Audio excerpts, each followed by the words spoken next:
Welcome back. اور آپ کو بتائیں، لاہور ہائی کورٹ نے پیراگن کیس میں گرفتار خواجہ برادران کی درخواست ضمانت مسترد کر دی ہے۔ نیب نے خواجہ سعد رفیق اور ان کے بھائی کے خلاف دلائل کے انبار لگا دیے۔ نیب وکیل نے کہا ہاؤسنگ سوسائٹی غیر قانونی تھی، ملزمان نقشوں پر پلاٹ فروخت کر کے لوگوں سے پیسے ہتھیاتے رہے۔ ایک بھائی ریلوے، دوسرا صحت کا وزیر تھا۔ بااثر افراد کے خلاف LDA کیسے کارروائی کرتا؟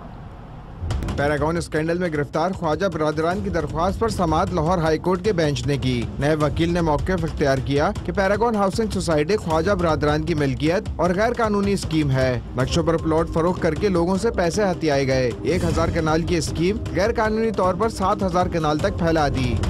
عدالت نے سوال کیا کہ اسکیم غیر قانونی تھی تو LDA نے کیا کارروائی کی، جس پر نیب وکیل نے جواب دیا ایک بھائی ریلوے کا وزیر اور دوسرا بھائی صحت کا وزیر تھا۔ بااثر افراد کے خلاف LDA کیسے کارروائی کرتا؟ نیب وکیل نے عدالت کو یہ بھی بتایا کہ اثاثوں پر خواجہ برادران کی انکوائری 48 ملین کے پرائز بانڈ نکلنے کی بنا پر ختم کر دی گئی۔ خواجہ برادران کی خوش قسمتی تھی کہ ان کے بانڈ نکلے۔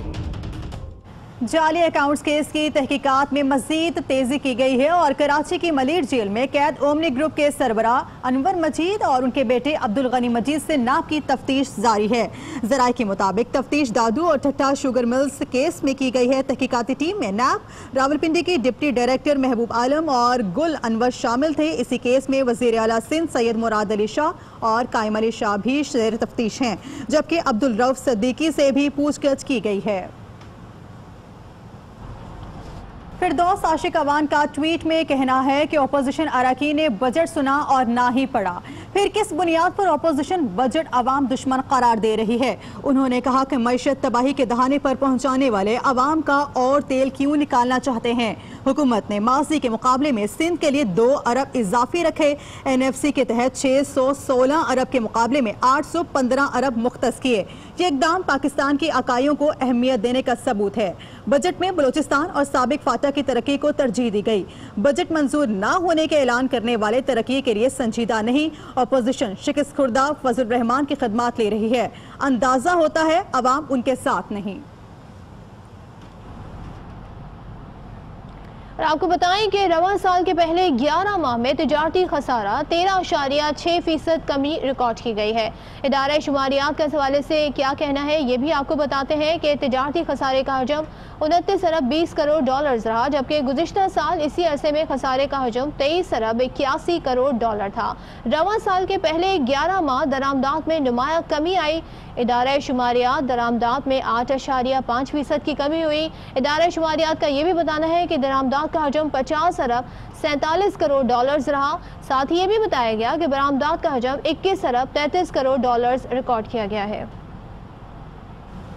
اسپیکر پنجاب اسمبلی پرویز الہی کا کہنا ہے کہ حمزہ شہباز کی تایا جان نے وفاق اور ابا جان نے پنجاب کو دیوالیہ کر دیا ہے۔ میکینیکل تندروں کہاں ہیں اور یہ اربوں روپے کہاں کھا گئے؟ صوبے اور ملک کے ساتھ وہ کیا جو دشمن بھی نہیں کر سکتا۔ انہوں نے اور اب کس طرح اس کو لے کے آگے چلنا ہے، اور بالکل دیوالیہ کر کے دیا۔